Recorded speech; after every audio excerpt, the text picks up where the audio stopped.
خلاص ايام قليله بتفصلنا عن ماتش الاهلي والزمالك، وزي ما اتكلمنا في الفيديو اللي فات ان ازاي الزمالك يكسب الاهلي، وهي النقاط الفنيه اللي الزمالك شغال عليها مع بسيرو في ماتش بتروجيت، وبناء عليه هيعملها في ماتش الاهلي والتشكيله المثاليه لنادي الزمالك.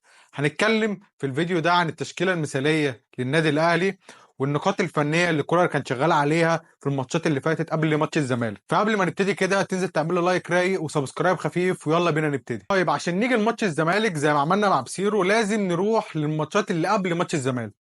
كولر قبل ماتش الزمالك عمل اكتر من طريقه لعب، يعني قبل ماتش الاسماعيلي ده الاهلي قعد 4 ماتشات بيلعب بطريقه لعب مختلفه، وجه في ماتش الاسماعيلي غير طريقه اللعب. فعايزين نمسك في الاول كده طريقه اللعب اللي الاهلي كان بيلعب بيها في قبل ماتش الاسماعيلي، وطريقه اللعب اللي الاهلي كان بيلعب بيها في ماتش الاسماعيلي، وبناء عليه كولر هيعمل ايه قدام الزمالك. هل هيرجع لطريقه اللعب القديمه ولا هيبدا زي ما نهى في ماتش الاسماعيلي؟ كولر قبل ماتش الاسماعيلي كان بيلعب بطريقه 3-4-3. كان بيلعب بمحمد هاني ورامي ربيعه ومصطفى العيش، كان بيلعب بثلاثه سنتر باك، وبيلعب وينج رايت او باك رايت او وينج رايت باك حسين الشحات، وينج ليفت كريم الدبيس، واثنين في نص الملعب مروان عطيه وعمرو السوليه، محمد مجدي قفشه وامام عاشور وجراديشار. الطريقه دي كولر قعد يلعب بيها اكتر من 4 ماتشات تقريبا قبل ماتش الاسماعيلي.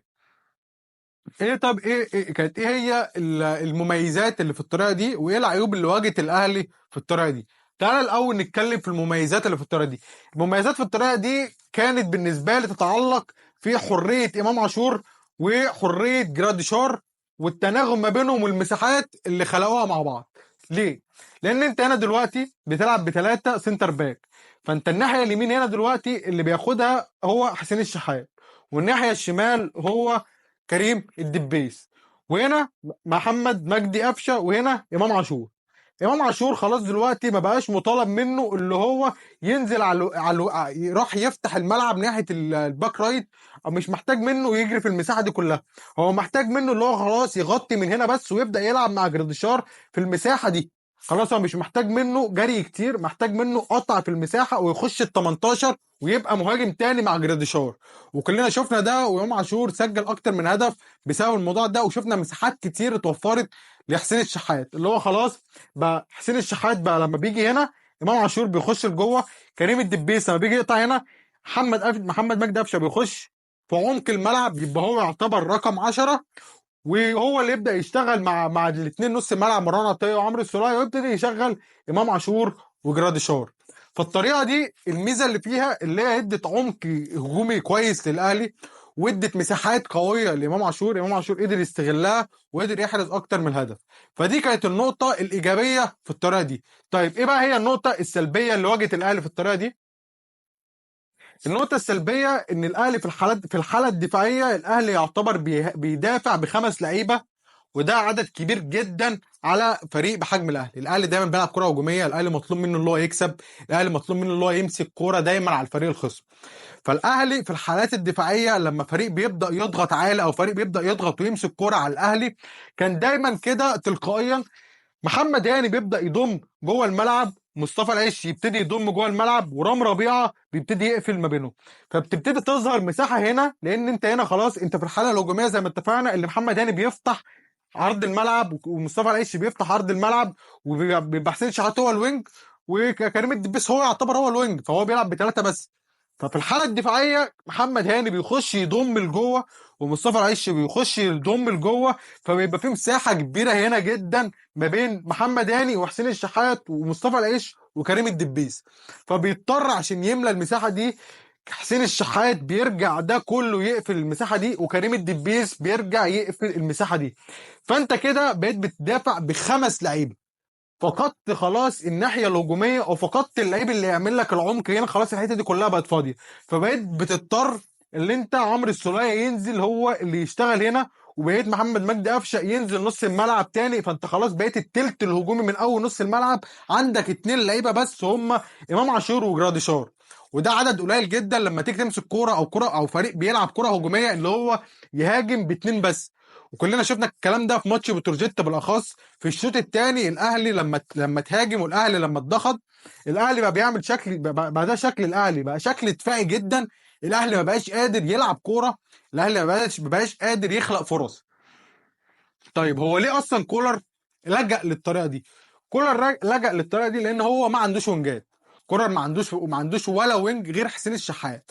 فهو بالطريقه دي هو وفر مكان لوينج اللي هو محمد مجدي قفشه. لما بيلعب بحسين الشحات وبيلعب بكريم الدبيس وبيلعب هنا محمد مجدي قفشه وبيلعب هنا الاثنين اللي في نص الملعب، هو هنا ما عندوش وينج زي ما اتفقنا، اللي ما فيش وينج تاني يلعب هنا. فهو لعب محمد مجدي قفشه وخلى كريم الدبيس هو اللي يعتبر وينج، ومحمد مجدي قفشه يخش جوه الملعب يشتغل في مكانه رقم 10.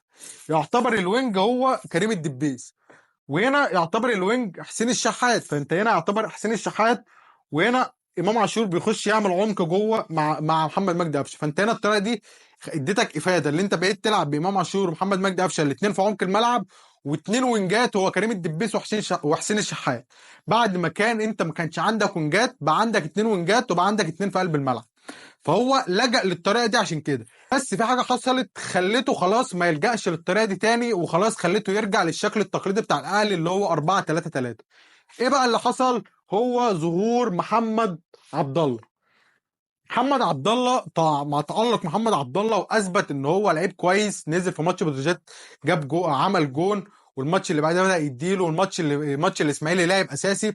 فمحمد عبد الله هو السبب في تغيير طريقه لعب الاهلي من 3-4-3 ويرجعها تاني ل 4-3-3 في ماتش الاسماعيلي. في ماتش الاسماعيلي الاهلي بدأ بالشكل الطبيعي بتاعه.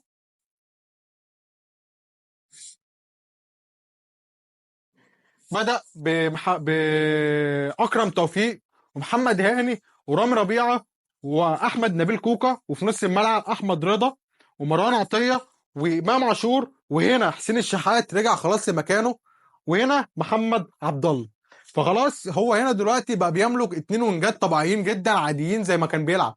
فهو مش بقاش محتاج اللي هو يخلي كريم الدبيس يطلع يبقى وينج، ومش محتاج يخلي حسين الشحات يطلع وينج ويأمنهم بورا بمحمد هاني ومصطفى العيش ورامي ربيعه في النص. خلاص هو مش محتاج الكلام ده، لان خلاص بقى عنده ورقه طمنته.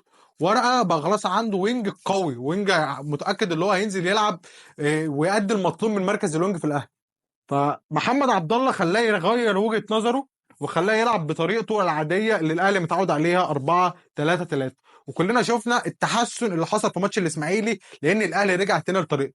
انا ما كنتش محبذ فكره 3-4-3 في البدايه، لان زي ما قلت لك 3-4-3 لما فريق بيمسك عليك كوره، زي ما قلت لك حسين الشحات بيرجع قوي هو وكريم الدبيس مع الثلاثه اللي في قلب الملعب، بيبقى عدد كبير جدا على الشكل الهجومي اللي الاهلي كان بيأثر كتير جدا هجوميا على الاهلي. فلما الشكل رجع تاني، والشكل رجع تاني ل 4-3-3، وبقى عندك محمد عبد الله خلاص وينج، وبقى عندك حسين الشحات قدر يروح تاني لمركزه الطبيعي اللي هو وينج ليفت، الملعب اتعدل. وبقى امام عاشور في مكانه اللي هو مركز 10 وبيبدا يخش مع جراديشار مهاجم تاني. الملعب اتعدل وما بقاش فيه فزلكه كتير، والاهلي رجع لطريقه اللعب اللي هو متعود عليها.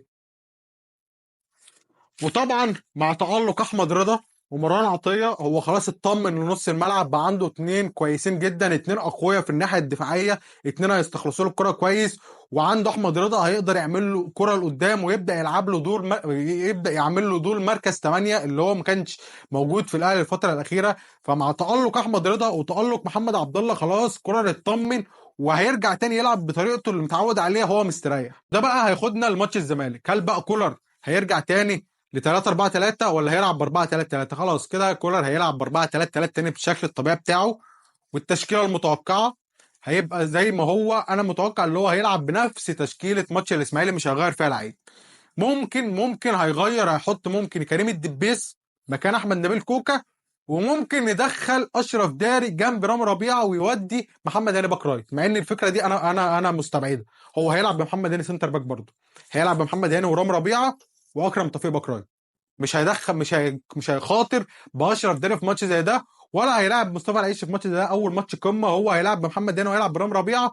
التغييره الوحيده اللي ممكن تحصل مختلفه عن ماتش الاسماعيلي هو رجوع كريم الدبيس مكان احمد نبيل كوكا، وهيلعب بنفس الشكل اللي في ماتش الاسماعيلي. بالنسبه لي دي التشكيله الافضل، وده الشكل الافضل والشكل الامثل لمباراه الزمالك. طيب توقعاتي بقى للماتش وتوقعاتي ايه اللي هيحصل. زي ما قلت لك الاهلي اجهز، الاهلي فايق، الاهلي وصل لمرحله فنيه عاليه ما كانش وصل لها من اول الموسم. الاهلي من اول الموسم كان عنده اصابات، كان عنده ايقافات، كان عنده مشاكل كتيره. دي اكتر فتره فنيه عاليه الاهلي مر بيها من اول الموسم. فالاهلي دلوقتي خلاص مستقر، الاهلي دلوقتي عنده اجنحه كمان مع دخول اشرف بن شرقي القايمه، بس متوقعش طبعا ان هو هيبدا بيه، هيبقى حل كويس على الدكه. فخلاص الاهلي دلوقتي يمتلك وينجات، يمتلك لعيبه في نص الملعب، يمتلك شكل، خلاص الاهلي رجع تاني للشكل اللي الكره اللي عايزه. فالاهلي كفته ارجح طبعا في ماتش الزمالك. الاهلي يعني الماتش بالنسبه لي 70 30 للاهلي. وبس كده يا صديقي، ده كان تحليلي السريع كده لشكل الاهلي مع كولر قبل ماتش الزمالك. فاستنى رايك في الكومنتات، او استنى توقعاتك لماتش الاهلي والزمالك في الكومنتات. ولو انت لسه مكمل معايا لغايه دلوقتي، تنزل تعملها لايك رايق وسبسكرايب خفيف. وشكرا لوقتك.